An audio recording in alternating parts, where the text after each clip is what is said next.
Donc voilà. Voilà. Donc, à partir de maintenant, je prends donc en correction pour tout le monde. Vous devez avoir en écran partagé mon deuxième écran sur lequel vous avez le sujet d'entraînement qui avait été déposé sur la plateforme et la maquette Excel pour réaliser ce sujet d'entraînement.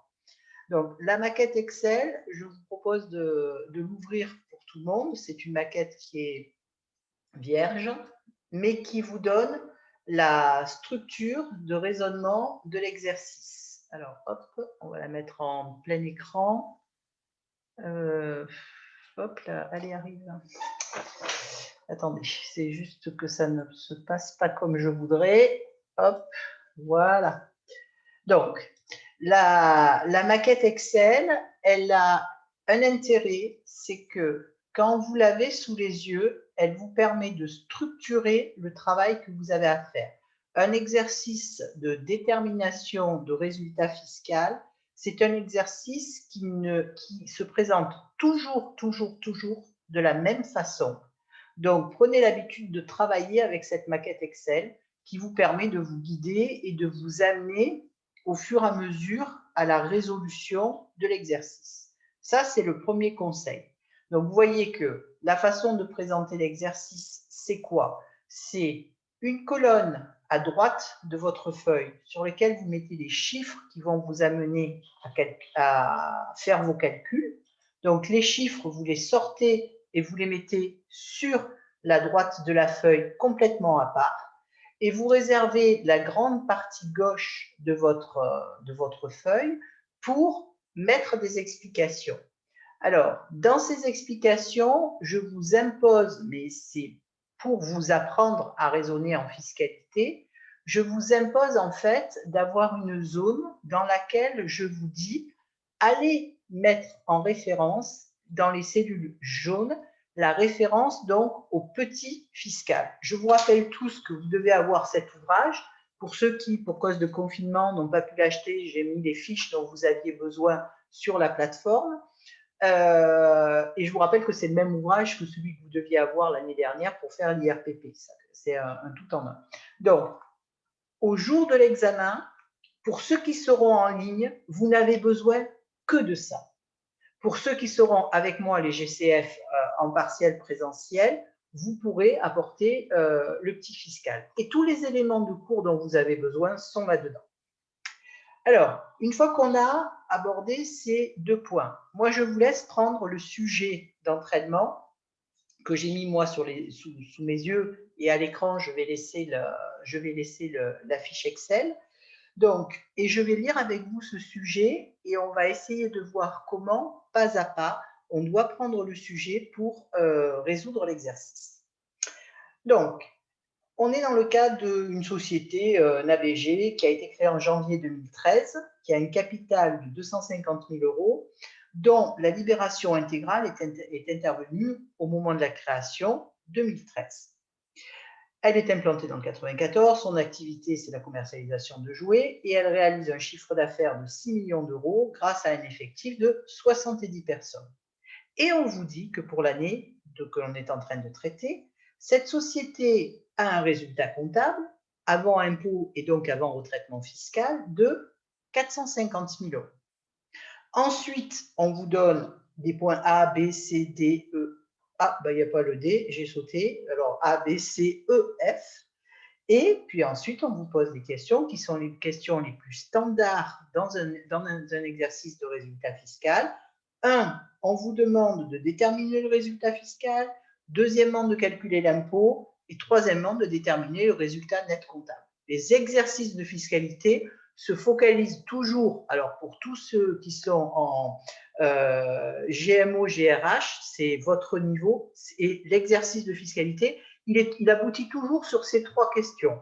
1, le résultat fiscal. 2, le calcul de l'impôt. 3, le résultat net comptable. Ne vous attendez pas à quelque chose de plus difficile ou de différent de ça. C'est exactement la trame de l'exercice. Bon, pour les GCF, c'est la même trame, mais de temps en temps, on met un peu plus de difficultés, mais pas sur ce partiel-là. Ce sera pour le semestre prochain avec la fiscalité avancée. Donc, en termes de méthode, la première information que vous devez chercher dans l'énoncé, c'est le résultat comptable avant impôt. C'est la première information, c'est le point de départ de l'exercice. Donc ici, on me dit que le résultat comptable avant impôt est de 450 000 euros. Donc, je vais essayer de grossir un peu le premier point, le fichier Excel. Donc, le premier point que vous cherchez, c'est à savoir à combien est le résultat comptable avant impôt. Et ce résultat comptable avant impôt, c'est votre point de démarrage de l'exercice. Alors, de temps en temps, on vous donne le résultat comptable. De temps en temps, on vous fait des petites blagues, mais c'est vraiment de la blagounette. Hein. On vous dit que, en fait, le résultat, le total des produits, c'est, mettons, 100 000 euros et le total des charges, c'est 80 000 euros. Donc, même si on vous dit, on ne vous donne pas explicitement le résultat comptable, mais qu'on vous donne le total des produits et des charges, je pense que vous arrivez à déterminer le résultat comptable. Donc, ça, c'est le démarrage. Tant que vous n'avez pas repéré votre résultat comptable, vous ne démarrez pas votre exercice de fiscalité. Et ensuite, vous allez devoir traiter tous les points qui font divergence entre la comptabilité et la fiscalité. Je vous rappelle le principe, si vous avez suivi les cours, c'est ce que vous avez vu, c'est que en comptabilité, on a tous les mouvements économiques de l'entreprise, mais que en fiscalité, on ne parlera pas de résultat comptable, mais de résultat fiscal, parce qu'il y a des éléments qui sont dans le résultat comptable que l'administration fiscale ne veut pas voir apparaître en déduction, ou au contraire, sur lesquels elle ne veut pas prélever de l'impôt. Donc, on va avoir des distorsions entre le résultat comptable et le résultat fiscal. Ces distorsions, ce sera soit des réintégrations, soit des déductions fiscales. La réintégration, c'est un élément qui vient majorer le résultat comptable pour passer sur le résultat fiscal, et la déduction, c'est quelque chose qui vient minorer le résultat fiscal. Donc, une fois qu'on est sur cette logique-là, on attaque l'énoncé. Alors, point A. Alors, ce n'est pas 1, ici, c'était A. Point A. Qu'est-ce qu'on me dit? On me dit que parmi les charges de l'exercice, donc dans les comptes de la classe 6, figure une majoration pour paiement tardif, 1950 euros. Alors, est-ce que les majorations pour paiement tardif font partie des charges que l'on n'a pas le droit de déduire? Eh bien, on se repère par rapport au petit fiscal. Dans le petit fiscal, ici, je vais aller voir je suis sur la fiche 5 à la page 13. Fiche 5, page 13, qu'est-ce que l'on me dit? On me dit que les sanctions et pénalités de toute nature, c'est plutôt dans le bas de la fiche, au niveau impôt, c'est dans la case impôt, il est dit que les sanctions et pénalités de toute nature sont, eh bien, puisque c'est grisé, et que la légende au-dessous vous dit que le gris, c'est à réintégrer, ça veut dire que les pénalités sont non déductibles. Les pénalités, c'est non déductible. On ne déduit, quelle que soit la nature de la pénalité, on ne déduit jamais une pénalité dans le résultat fiscal. Donc, je répète, des fois que vous ne l'auriez pas bien compris, le tableau qui est à la page 13, dans le tableau à la page 13, lorsque la case est blanche, il n'y a rien à faire. Lorsque la case est grise, vous devez réintégrer l'élément. Et ce qui nous intéresse, nous, sur cette année, c'est la troisième colonne, c'est-à-dire celle des sociétés soumises à l'IS. Donc, sur cette page 13, la seule colonne que vous regardez, c'est la troisième colonne, sociétés soumises à l'IS. Et lorsque la charge fait partie d'une case qui est blanche, vous n'avez rien à faire. Lorsque la charge fait partie d'une case qui est grise, vous devez la réintégrer. Donc ici, des pénalités non déductibles, eh bien, ces pénalités, elles seront à réintégrer, donc plus 1950. Alors attendez, je vais faire une mise en forme des chiffres. Hop, on va faire des nombres. OK, comme ça. Et on va les mettre ici. Donc, on réintégrera 1950 pour les pénalités. Ensuite, j'ai 31 500 de TVTS. TVTS, taxe sur les véhicules de tourisme et de société. Cette TVTS, c'est un impôt.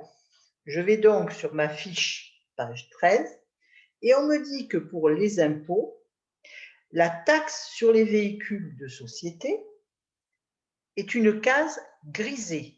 Donc, ça veut dire que la TVTS est un impôt non déductible. Et donc, si l'impôt n'est pas déductible, il devra être réintégré.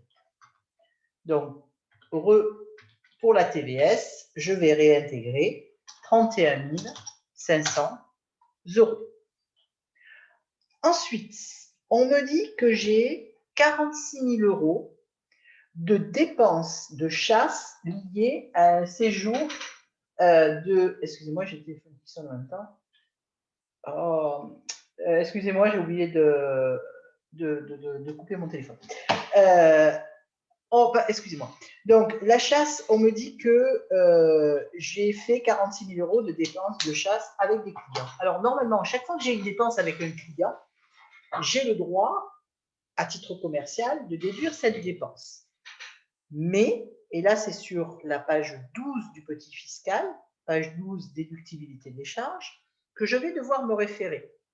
Parce que ce que l'on appelle les dépenses de chasse font partie de la catégorie des dépenses somptuaires. Les dépenses somptuaires, ce sont des dépenses que l'administration fiscale va rejeter de la déductibilité parce qu'elle estime qu'elles n'ont rien à faire, ces dépenses, dans dans la base imposable de l'entreprise. Et donc, c'est ce qui nous amène à dire que, et je lis le paragraphe condition ne pas être exclu du résultat fiscal par une disposition expresse de la loi, et on me précise, c'est le cas des charges somptuaires, sont donc considérées comme étant somptuaires des dépenses liées à la chasse, à la pêche, des dépenses liées à l'acquisition, à l'entretien ou à la location des résidences secondaires. Le sont également somptuaires tout ce qui est trait aux yachts et aux bateaux de plaisance à voile ou à moteur. Donc, chaque fois que vous rencontrez une dépense dans cette catégorie, quelle que soit la façon dont cette dépense est amenée dans l'exercice, si l'entreprise paye un vol en ULM, un bon cadeau de vol en ULM à son meilleur client, eh bien, cette dépense ne sera pas déductible parce qu'elle sera considérée comme une dépense somptuaire. Par contre, à ce même client, elle veut lui faire plaisir et elle lui offre une bouteille de champagne, eh bien là, le champagne, ce n'est pas somptuaire, ça a le droit d'être déduit du résultat fiscal. Alors, ne me demandez pas pourquoi la loi est aussi stricte sur ces fameuses dépenses somptuaires, c'est comme ça. À la rigueur, vous offrez du caviar, le caviar est déductible et ce n'est pas somptuaire. C'est les règles et il faut les appliquer telles qu'elles sont présentées. Donc, la chasse est une dépense somptuaire. Comme c'est une dépense somptuaire, je n'aurai pas le droit de la déduire et donc je me retrouve avec, combien j'ai dit, 46 000 euros de dépenses que je ne pourrai pas déduire.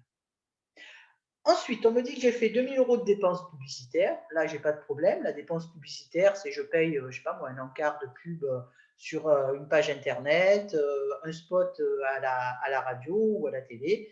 Enfin, 2 000 euros, ce ne sera pas un spot à la télé que vous allez payer. Donc, ça, c'est engagé, c'est ce qu'on appelle une dépense engagée dans l'intérêt de l'entreprise. Et à partir du moment où la dépense est engagée dans l'intérêt de l'entreprise, elle est considérée comme étant fiscalement déductible. Et enfin, j'ai des loyers de crédit bail pour 12 000 euros. Eh bien, ce crédit bail porte, c'est de la location, le crédit bail, sur une machine-outil. À partir du moment où cette machine-outil est une machine qui va me servir dans le cadre de mon activité, eh bien, ça sera une machine pour laquelle je pourrai déduire la charge engagée. Donc, par rapport au crédit bail, là, on va le marquer comme ça, par rapport au crédit bail et aux dépenses de publicité, je suis, je suis dans des dépenses engagées dans l'intérêt de l'entreprise. Et donc, si je suis dans l'intérêt de l'entreprise, je suis dans quelque chose qui est déductible. Et donc, si votre dépense est déductible, techniquement, il y aura ce que l'on appelle rien à faire. C'est déductible, vous l'avez comptabilisé normalement, c'est déjà venu diminuer votre résultat comptable et au niveau de la fiscalité, on accepte que ça vienne minorer le montant de votre base imposable. Donc, lorsqu'une charge est déductible, au niveau du résultat fiscal, il n'y a aucun retraitement. Alors ensuite, passons au point B, aux véhicules de tourisme. Alors, les véhicules de tourisme, en fait, ne sont pas intégralement véhicules de tourisme, ne sont pas intégralement déductibles, ou du moins, ce n'est pas le véhicule en tant que tel qui n'est pas déductible, mais l'amortissement du véhicule qui est limité. L'amortissement est limité. Alors, quelles sont les limites de l'amortissement des véhicules de tourisme? Eh bien, ces limites, vous les retrouvez là encore sur la fiche 5 à la page 12. Page 12. Qu'est-ce que l'on vous dit par rapport aux véhicules de tourisme? On vous dit que normalement, s'il ne dépasse pas 140 grammes de CO2 par kilomètre, vous pouvez déduire jusqu'à 18 300 € d'amortissement. Et puis, on vous explique qu'en fait, il y a des seuils en fonction des différentes catégories de véhicules. Quand vous êtes sur un véhicule électrique, puisque c'est le cas par nature, ça émet 0 g de CO2 puisque c'est électrique. Donc, ça veut dire que je pourrais, pour ce véhicule, prendre le maximum, le plafond maximum. Donc, ça veut dire que pour ce véhicule, l'amortissement pratiqué, l'amortissement pratiqué, ça sera 58 000 € et on me dit que c'est un véhicule qui est déprécié. On ne me précise pas, mais en fait, en général, c'est 5 ans. On va faire comme ça. C'est pour 5 ans. Et puis, attention, petit piège, c'est pour une demi-année, puisqu'on l'a acheté le 1er juillet. Hop, demi-année. Donc, ça veut dire que pour l'année 2018, j'ai acheté 58 000, que j'ai amorti sur 5 ans, ça me fait 11 600 € d'amortissement par an, et divisé par 2, parce que je l'ai acheté le 1er juillet, ça veut dire qu'en comptabilité, j'ai comptabilisé 5 800 € d'amortissement. Mais comme c'est un véhicule de tourisme, je dois limiter mon amortissement. Donc, ça veut dire que l'amortissement au plafond est de non pas 58 000, mais 30 000. L'État, au maximum, m'autorise d'amortir pour 30 000 €. Donc, là, je refais pareil, 30 000 divisé par 5, divisé par 2, parce que je suis en demi-année, ça me fera 3 000 €. Donc, comptablement, sur ce bien, j'ai passé un amortissement de 5 800, mais j'ai le droit de déduire un amortissement de 3 000. Donc, ce que j'ai en comptabilité est supérieur à ce que je peux déduire. Et donc, si c'est supérieur en comptabilité par rapport à ce que j'ai le droit de déduire, la différence ne pourra pas être déductible. Donc, ça veut dire que je vais devoir réintégrer 2 800 €.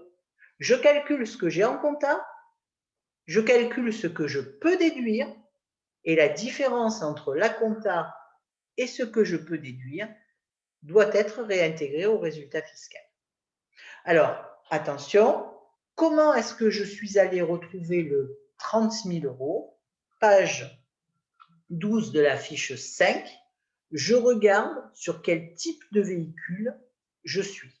Véhicule électrique, c'est le véhicule qui est à 0 g de CO2 par kilomètre, et donc je suis dans le seuil maximal de déductibilité. Donc pour les véhicules de tourisme, vous repérez ce qui est déductible, vous calculez ce que vous avez comptabilisé et vous prenez la différence entre le déductible et le comptabilisé, vous le réintégrez. Si jamais ce véhicule électrique, par exemple, imaginons que je l'ai payé 25 000, eh bien, j'aurai rien à faire puisque mon prix d'achat, donc ma base d'amortissement, serait en dessous de la limite autorisée. Alors ensuite, les jetons de présence. Juste, madame. Oui, vas-y, Lilian. Pour le véhicule de tourisme, c'est pas 18 300 le plafond? Non, ça dépend du nombre de grammages de CO2 par Oui. kilomètre parcouru. Avant, ça a été, en fait, ça a longtemps été en 18 300 à partir du moment où tu émets moins de 140 grammes de CO2. Ouais. Mais depuis l'année 2019, il y a des plafonds qui ont été réaugmentés pour inciter les consommateurs entre les Ah oui, c'est ce qui est marqué en petit en voilà, dessous, c'est c'est ça? ce qui est marqué Ok. dessous. C'est-à-dire que si tu es entre 60 et 140, tu gardes ton plafond de 18 300. Ouais, ok. Par contre, si tu es entre 20 et 59, tu as le droit de monter à 20 300. Et si tu es à moins de 20, et donc les véhicules électriques par Ils sont nature, forcément à moins de 20 vu qu'ils sont. Ouais. tu as le droit de monter jusqu'à 30 000. Ok, merci beaucoup. D'accord? Ouais. Alors, maintenant, je continue. Les jetons de présence. Alors, je vous rappelle le principe, les jetons de présence, c'est les rémunérations que l'on verse aux administrateurs qui assistent au conseil d'administration. Ces jetons de présence font l'objet d'un plafonnement au niveau fiscal. Pour la simple et unique raison, c'est que les administrateurs décident, enfin, avec l'Assemblée générale, décident de leurs jetons de présence. Moi, je décide de me rémunérer. Rien ne m'empêche de me rémunérer sur des plafonds qui sont exceptionnellement hauts. Si je décide de me mettre 100 000 euros pour jetons de présence, ben pourquoi pas.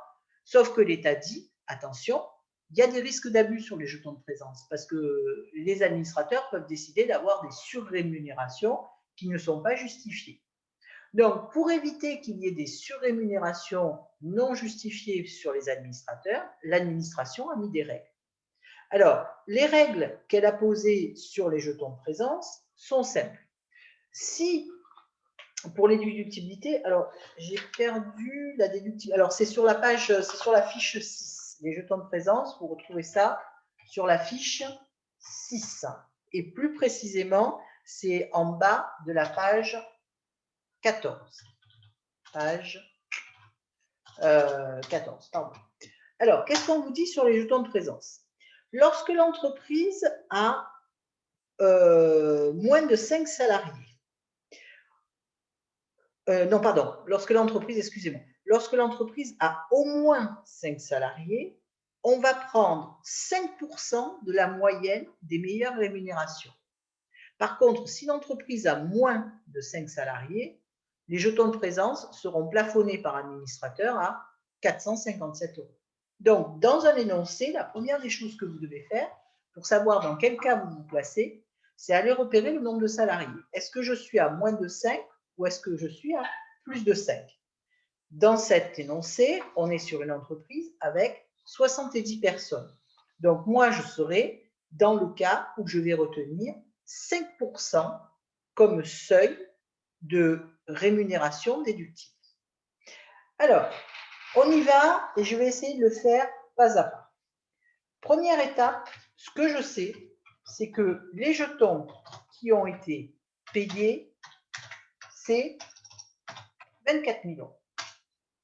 Je vais devoir maintenant calculer quels sont les jetons qui, pourrait être déductible.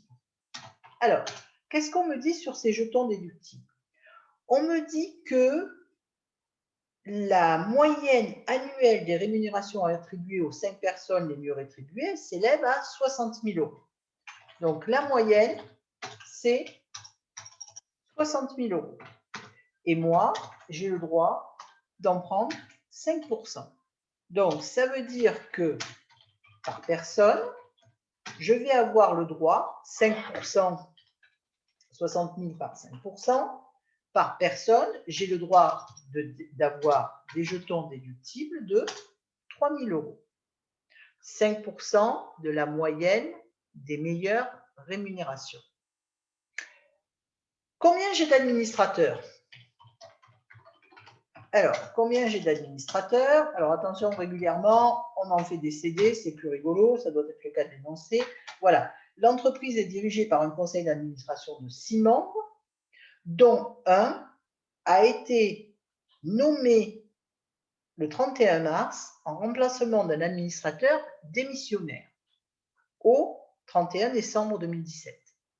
Donc, ça veut dire que j'ai eu 5 administrateurs toute l'année, mais le 6e administrateur, je l'ai eu à partir du mois d'avril, puisqu'il a été nommé le 31 mars. Donc, mon nombre d'administrateurs, c'est 5 administrateurs, plus un administrateur qui a été présent 9 mois sur 12. Donc, en fait, mon nombre d'administrateurs, c'est 5,75.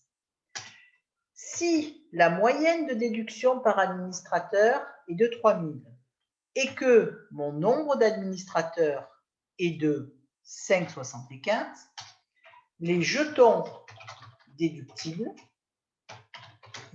seront de 3 000 € que multiplie 5,75.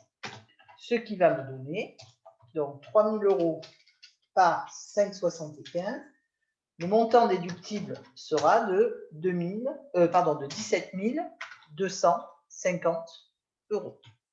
Donc, je pourrais déduire 17 250 € et en fait, j'en ai payé 24 000. Même chose que pour les véhicules de tourisme. Ce que j'ai en compta, c'est 24 000, mais ce que j'ai le droit de déduire, c'est 17 250. Donc, la partie que j'ai payée, mais qui ne correspond pas à un montant déductible, devra être réintégrée au résultat fiscal, soit 24 000 moins 17 250. La logique est toujours, je calcule ce que j'ai en comptabilité, je calcule ce que l'administration m'autorise à déduire et je réintègre au résultat fiscal la différence entre ce que j'ai pris en compta et ce que j'ai eu le droit de déduire. Alors ensuite, on continue dans l'énoncé. Point E, puisque j'ai décidé qu'il n'y avait pas de point D dans cet énoncé, on va savoir pourquoi. J'ai reçu dans cette entreprise des dividendes de ma filiale belge. Le principe, c'est que quand on a des liens entre une société mère et une société fille, on va essayer d'alléger la fiscalité entre sociétés. Pourquoi? Mais parce que une société, avant de pouvoir distribuer des dividendes, est obligée de payer de l'impôt. Donc, si la société mère reçoit des dividendes et paye encore de l'impôt sur ces dividendes, eh bien, ça voudrait dire que économiquement, le résultat a été taxé 2 fois. Je vais juste faire un petit tour sur un Excel pour vous l'expliquer. Imaginez que j'ai une filiale, que cette filiale, elle fasse un résultat, on va prendre le résultat de la filiale, on va prendre un résultat, cette filiale fait un résultat de 200 000 €. Bon, imaginons, 200 000 €. La filiale va donc payer un IS à 28%. Ah mince, à 28%. Donc, la filiale va payer, que multiplie 200 000, elle va payer 56 000 € d'impôts. Donc, elle va faire un résultat net. Elle aura un résultat net de 200 000 plus 50, moins 56, 144 000. Donc, la filiale, ces 144 000, là, pourront être remontés et donc distribués en dividendes. Maintenant, imaginons que je ne suis plus, là j'étais chez la fille, et on va imaginer que je passe chez la mère avec, on va mettre une petite flèche, en imaginant que la mère, en fait, détient 100% de la fille.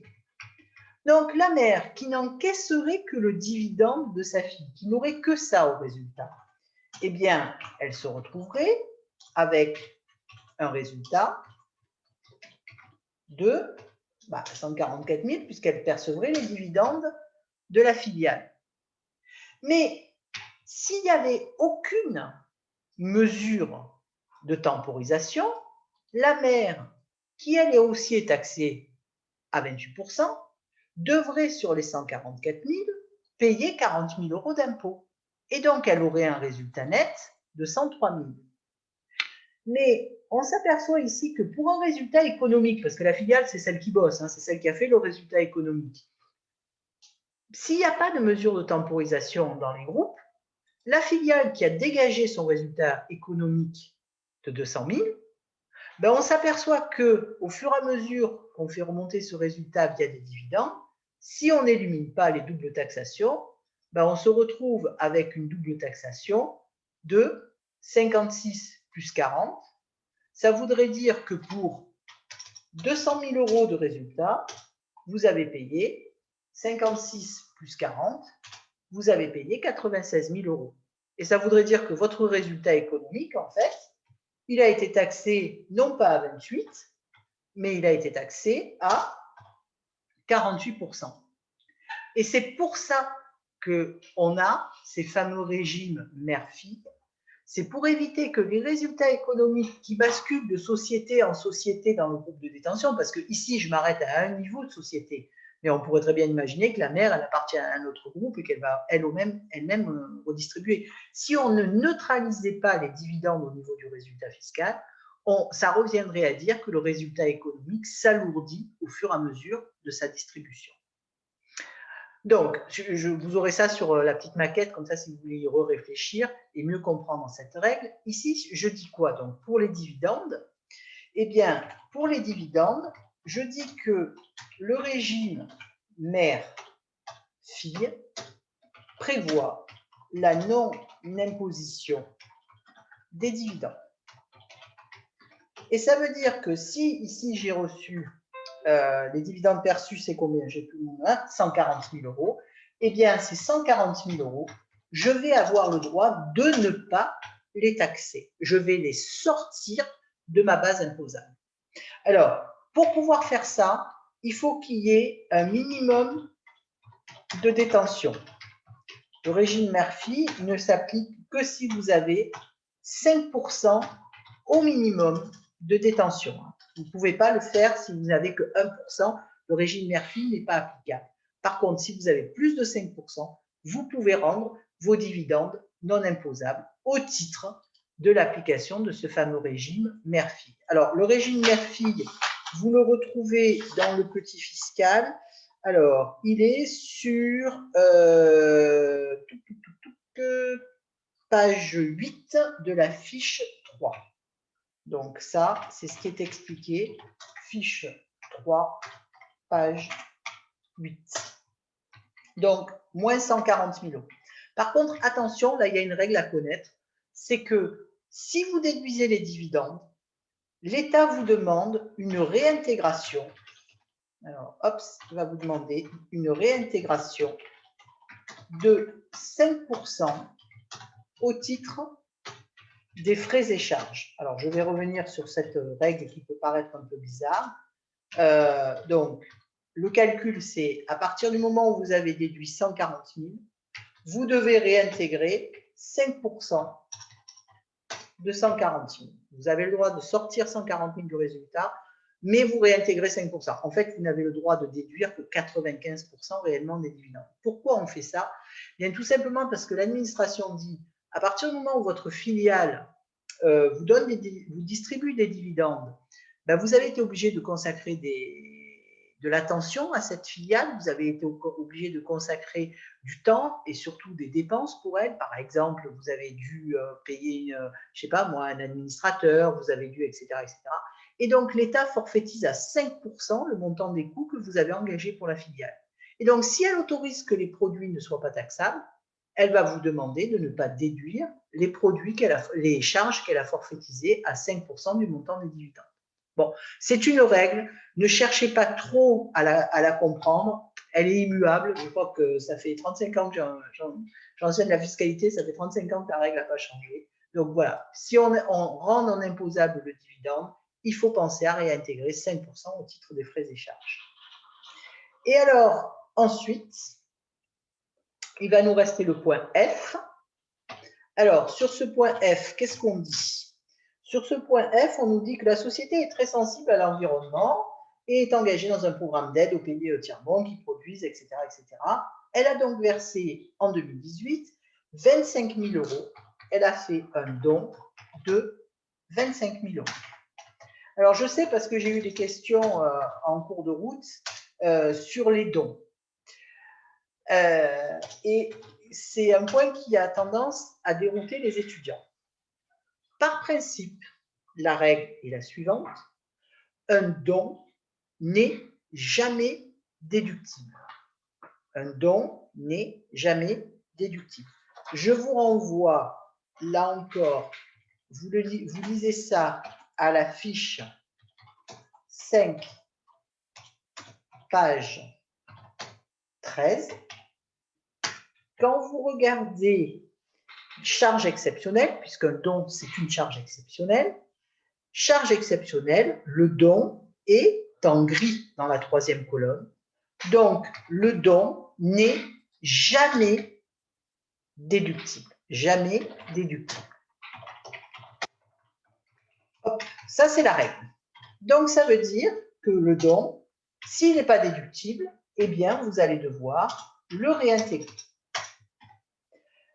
Pourtant, dans certains cas, l'entreprise va pouvoir acquérir un certain bénéfice du don qu'elle a réalisé. Et si vous vous rappelez du cours de l'année dernière, c'est le même principe que l'année dernière, c'est le principe du crédit d'impôt. À partir du moment où j'ai donné, mais attention, il faut avoir donné à une certaine catégorie d'organismes. Il faut que ça soit des organismes, on en a deux, intérêt général ou utilité publique. Il faut qu'il y ait utilité publique. Il faut que l'organisme auquel vous donnez soit qualifié par l'administration fiscale, intérêt général ou utilité publique. Si ce que vous avez donné l'a été à un organisme d'intérêt général ou d'utilité publique, vous pourrez bénéficier d'un crédit d'impôt. Et ce crédit d'impôt, il sera égal à 60% de votre don. Donc ici, 60% de 25 000. Je vais donc pouvoir bénéficier de 15 000 euros de crédit d'impôt. Mais le crédit d'impôt, ça n'interviendra pas ici. Le crédit d'impôt, il va intervenir au moment où vous ferez votre calcul de taxation. Donc, c'est pour ça qu'en général, je vous incite toujours à mettre en rouge sur votre copie le fait qu'il y a crédit d'impôt pour ne pas l'oublier après quand vous ferez votre calcul d'impôt. Donc, le don, la règle, jamais déductible, hop, vous ne cassez pas la tête, vous ne cherchez pas à comprendre. Le don, vous le réintégrez. Après, vous regardez à qui a été fait le don.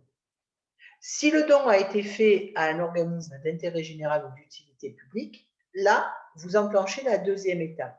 c'est le calcul du crédit d'impôt. Et vous le mettez en rouge sur votre copie, sur votre fichier, en vous disant, attention, il faudra que je le ressorte au moment où je fais le calcul de l'impôt. Alors, cette notion d'intérêt général et d'utilité publique, elle est super importante. Par exemple, il y en a souvent dans l'UT qui me disent, mais quand on donne à l'association GEA, est-ce qu'on peut avoir un crédit d'impôt? Non, parce que l'association GEA n'est pas d'intérêt général ou d'utilité publique. Donc, elle ne peut pas octroyer un crédit d'impôt à celui qui voudrait nous donner de l'argent. Il n'y en a pas beaucoup qui veulent nous donner de l'argent. Bon, passons sur ce détail. Donc ici, 15 000 € de crédit d'impôt. Un petit point à ne pas négliger toutefois, ici, le 25 000, là, je vais l'entourer. Hop, attendez, on va le rendre lisible. On va lui faire là et on va le mettre sans aucun remplissage. Ce 25 000 € ici a quand même une règle. C'est qu'il ne doit pas dépasser 5 pour 1000 du chiffre d'affaires. Attention, votre 25 000 €, votre crédit d'impôt, il est de 60% du don, mais le don ne doit pas dépasser 5 pour 1000 du chiffre d'affaires. Alors ici, pour info, le chiffre d'affaires, on vous l'a donné, je crois qu'il est de 6 millions. Le maximum, c'est 5 pour 1000. 5 pour 1000. Donc, ça voudrait dire que 6 millions que multiplie 5, que disent, hop là, 1000, ça me fait 30 000. Donc, ici, mon 25 est bien inférieur à 30 000. Si jamais mon 25 avait été supérieur à 30 000, eh bien, j'aurais dû plafonner mon crédit d'impôt à 30 000 €. Alors, c'est une petite subtilité. Bon, si vous n'arrivez pas à vous en souvenir, ça, c'est pas trop dramatique. Mais voilà, il y a la règle des 5 pour 1000 du chiffre d'affaires. On ne peut pas générer un crédit d'impôt sur une base qui serait supérieure à 5 pour 1000 du chiffre d'affaires. Donc ici, j'ai réintégré mes 25 000 et je sais que je veux pouvoir bénéficier de 15 000 € de crédit d'impôt. Donc, bon, comme je suis sur Excel, c'est formidable. Je n'ai pas à faire les additions. Je suis parti de 450 000. Bloup, j'ai réintégré. J'ai déduit les dividendes, mais j'ai aussi réintégré. Ici, je suis avec un plus ma quote-part de frais et charges et j'arrive à un résultat fiscal de 431 000. Le résultat fiscal, c'est la base de la taxation. C'est ce sur quoi je vais payer mon impôt. Je vais calculer, pas payer. Je vais calculer mon impôt. Alors, ici, comment je vais calculer mon impôt? Eh bien, mon impôt, j'ai un taux à 28%. Alors, est-ce que c'est bien 28% dans cette entreprise? Qu'est-ce qu'on me dit? On me dit que j'ai un chiffre d'affaires inférieur à 7 millions d'euros. À 6 millions d'euros. Enfin, que j'ai 6 millions de chiffre d'affaires, pardon, excusez-moi. Donc, je suis inférieur au seuil maximum de 7 163 000. On me dit que j'ai un capital entièrement libéré. Par contre, on ne me dit rien sur la détention de ce capital. Or, pour pouvoir bénéficier du taux réduit de 15%, je dois remplir obligatoirement 3 conditions. Première condition, chiffre d'affaires inférieur à 7 130 000. Deuxième condition, capital intégralement libéré. Troisième condition, capital détenu au moins à 75% par des personnes physiques. Ici, l'énoncé ne précisait pas que les 3 conditions étaient remplies. Donc, vous pouviez, à partir de là, comme vous avez une incertitude sur la troisième condition, partir du principe que le taux réduit n'était pas applicable. Alors, le taux d'imposition, alors, attendez, je suis en train, c'est à la page, le taux réduit, il est à la page, à la fiche, pardon, excusez-moi. C'est à la fiche, non, c'est pas la 9. Je crois que c'est le, s'il y en a un qui le trouve avant moi, c'est pas la fiche 9, c'est avant. Imposition des entreprises. Les déficits, le taux d'impôt. Bon, ben vous le retrouverez. Madame, c'est pas à la page 20. À la page 20, maybe, paiement de l'IS. Non, parce que la page 20, c'est pas là où on vous explique le taux réduit. C'est là où on a envie d'aller le chercher. On vous dit en haut de la page 20 qu'il existe un taux réduit lorsque le chiffre d'affaires est inférieur à 7 63 000 à 15%, mais ce n'est pas là où on vous donne les conditions. Il y a une autre partie, c'est cette autre partie. Attendez, je vais vous la retrouver, hein, c'est pas bien grand. Imposition en France, SAS. Bon. Imputation, majoration, régime d'imposition. Bah, écoutez, je vous le retrouverai tout à l'heure. Bon, il y a un moment où on vous détaille bien le fait que votre taux réduit s'applique sous 3 conditions, je les répète. Chiffre d'affaires inférieur à 7 630, capital intégralement libéré et capital détenu à hauteur de 75% au moins par des personnes physiques. Donc ici, ma troisième condition n'est pas remplie. Je vais donc taxer à 28%. Donc mon impôt sera égal à 28% de 431 000. C'est absolument pas là qu'il fallait que je mette. Bougez pas. Ici, mon impôt, c'est 28% de 431 000. Donc, mon impôt brut, attention, je suis bien ici dans le calcul. Oh, pardon, excusez-moi, je vais recentrer ça. Je suis bien dans mon impôt brut. Mon impôt brut, c'est 28% de ma base de taxation. 28% de ma base de taxation. Par contre, de cet impôt brut, je vais pouvoir venir enlever mon crédit d'impôt calculé au-dessus. Et mon crédit d'impôt, c'était 15 000 euros. Donc, j'ai bien 120 000 euros d'impôt, mais je vais pouvoir alléger mon impôt de 15 000. Donc, en fait, l'impôt total, on va faire un petit copier-coller ici. Mon impôt total, il est ici. Mon impôt, c'est 120 000 moins 15 000 euros. Donc 105 680. Ça sera la somme des deux. Et donc, dernière, là je suis les questions qui me sont posées. 1. Déterminer le résultat fiscal. Ah, mais j'ai oublié quelque chose et personne ne me l'a fait remarquer. J'ai oublié quelque chose. Dans cet exercice, on me dit, oups, bougez pas, je vais remettre ça ici. On me dit quoi? On me dit que j'avais du déficit. J'ai du déficit reportable. C'est-à-dire que les années antérieures, j'avais été en perte. Et donc, lorsque je suis en perte, je ne paye pas d'impôt, forcément.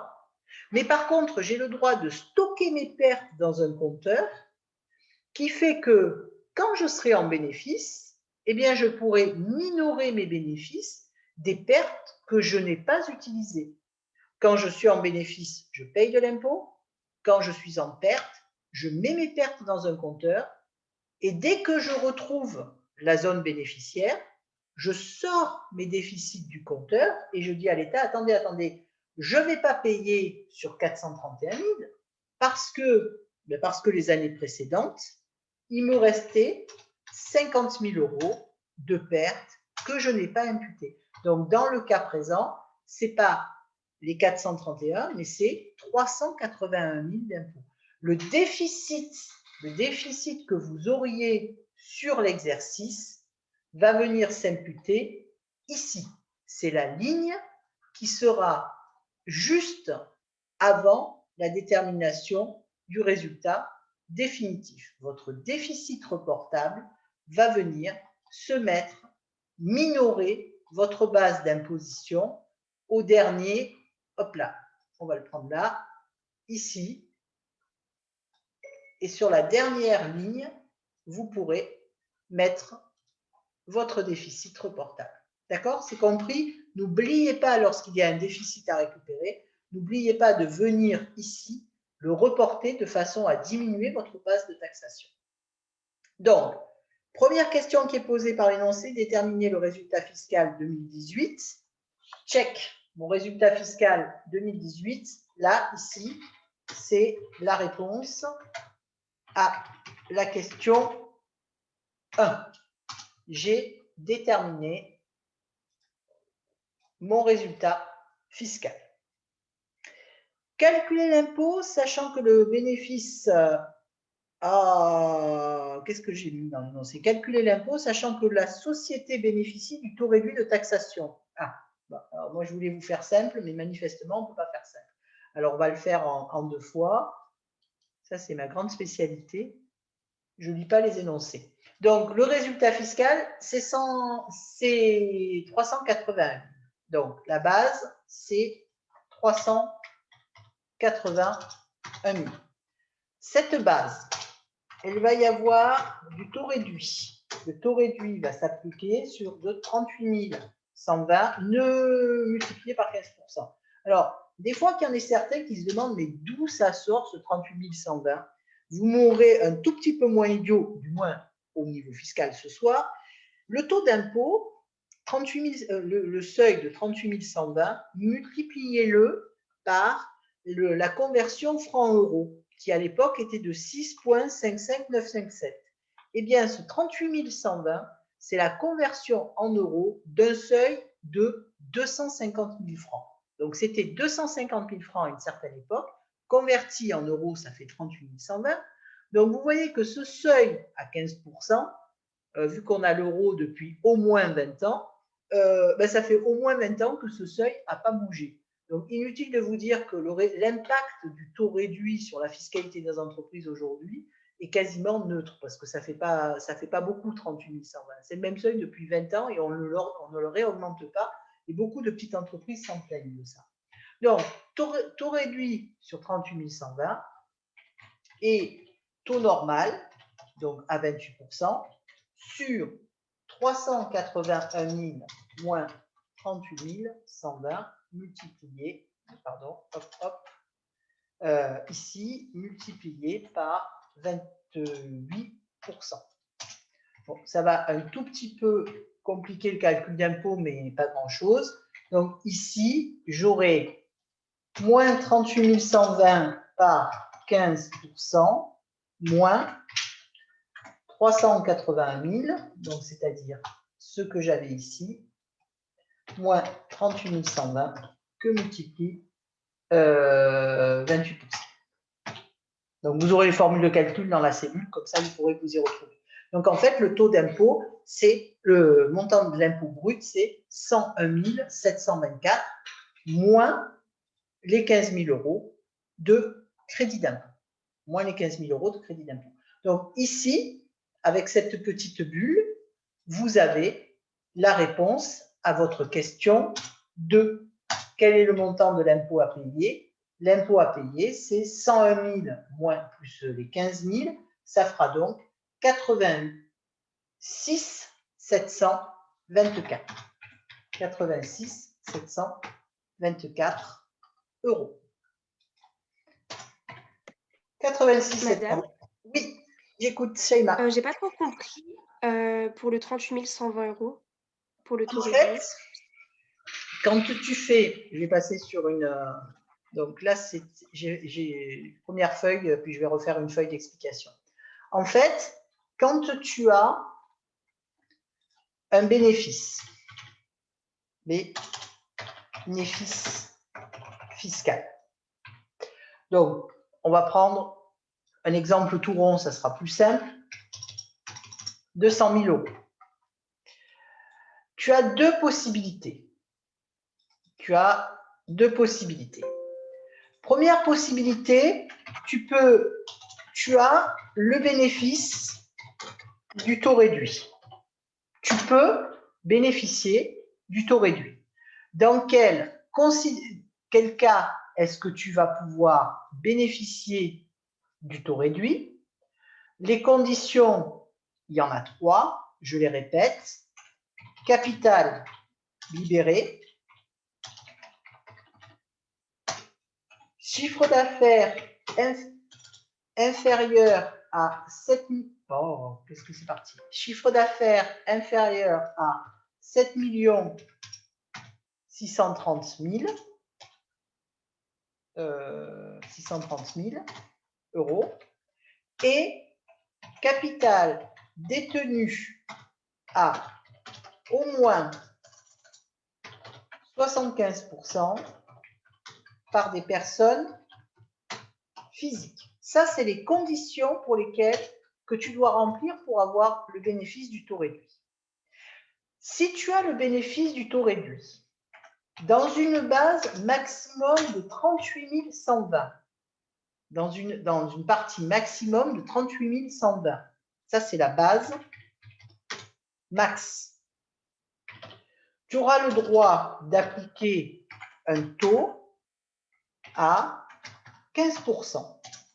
Donc, ton impôt sur ta première tranche, ça sera 38 120 par 15%. Hop, ça, c'est la première tranche de taxation.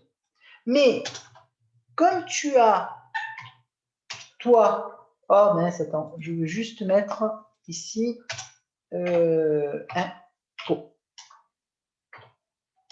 Je vais y arriver. Hop là. Comme toi, tu as un bénéfice fiscal de 100 000, tu vas devoir prendre une deuxième partie sur laquelle tu n'auras plus du bénéfice à taux réduit, mais tu auras un bénéfice à ce qu'on appelle taux plein. Ton bénéfice à taux plein, ça sera, puisque 38 120 ont déjà été taxés, ça fera ton résultat fiscal moins ce qui a déjà été taxé, 61 880, où tu paieras ton taux normal à 28%, donc un impôt à 17 326. Et donc, ton impôt total, ça sera la somme de ton taux réduit plus de ton taux normal. Ça, c'est la règle. Alors, imaginons maintenant que une entreprise ne fasse pas 100 000 € de bénéfices, mais n'en fasse que 15 000. Eh bien, si elle en fait que 15 000, elle paiera ici sur 15 000 € et elle ne paiera pas de taux max.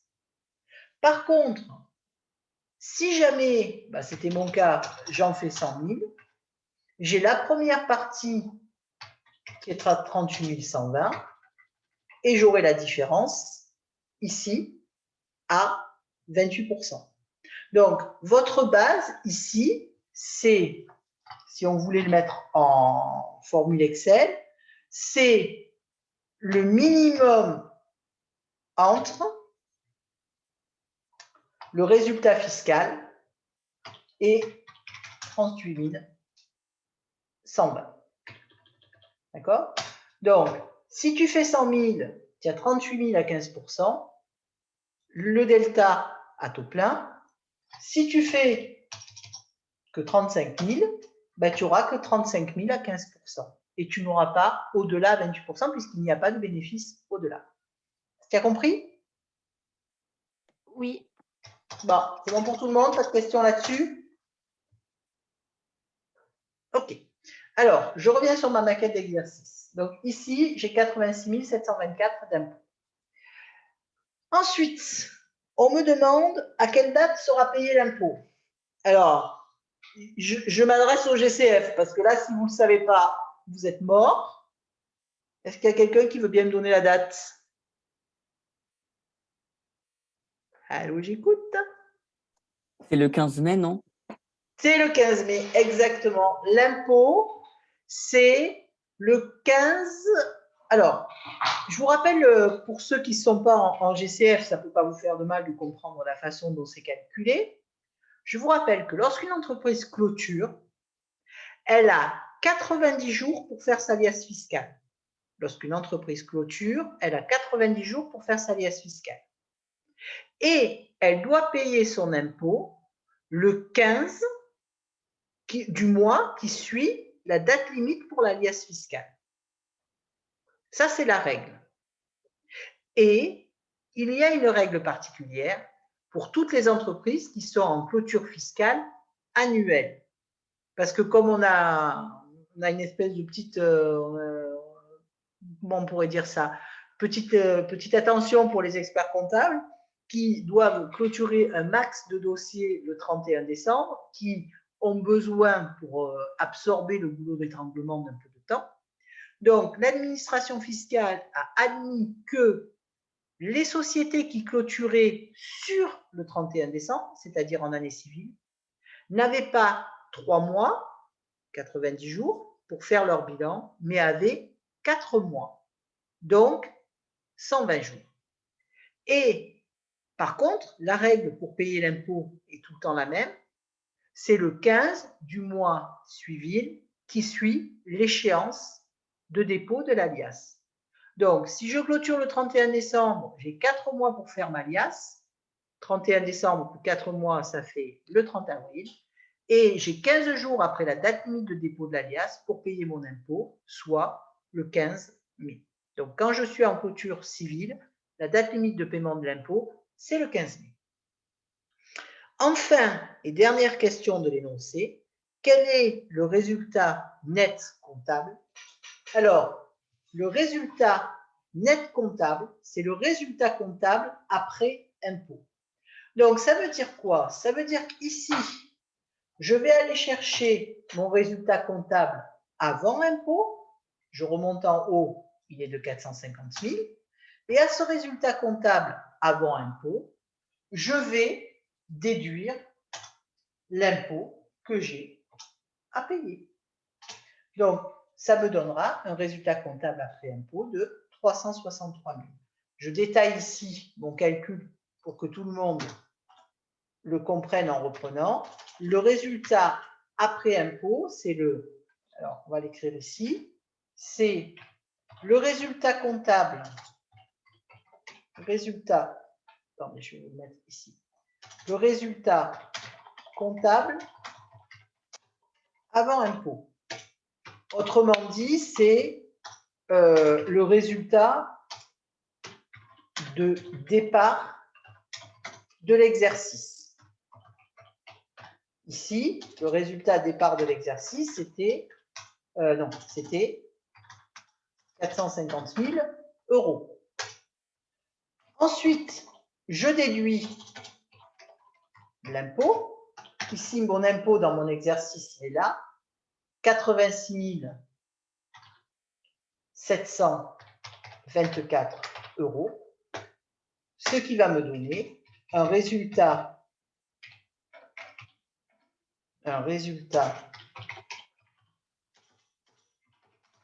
après impôt de 450 moins 89 724, et donc vous avez le montant